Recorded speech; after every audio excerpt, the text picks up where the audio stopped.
Hi hello! పావు బాజీ ఎలా తయారు చేయాలో చూద్దాం. ఇంగ్రీడియెంట్స్ అన్నీ స్టార్టింగ్‌లోనే నోట్ చేసి పెట్టాను. సో, చూడండి అవి. ఫస్ట్ పాన్ పెట్టి కొంచెం ఆయిల్ అండ్ బటర్ వేసి హీట్ అయ్యాక సన్నగా తరిగిన ఆనియన్స్ అండ్ క్యాప్సికమ్ వేసుకొని ఫ్రై చేయాలి. తర్వాత బఠానీ ఏసుకోవాలి. ఇవి ఫ్రోజెన్‌వి కాబట్టి కొన్ని కుక్డ్ అండ్ రావి వేశాను నేను. జింజర్ గార్లిక్ పేస్ట్ వేసుకొని ఒకసారి కలుపుకున్నాక టమాటో వేసుకోవాలి. కసూరి మేతి చేత్తో నలిపేస్తే టేస్ట్ చాలా బావుంటది.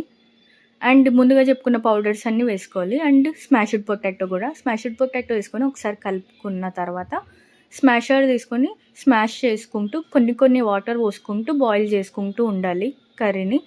సో, అప్పుడు చాలా మంచిగుంటది టేస్ట్.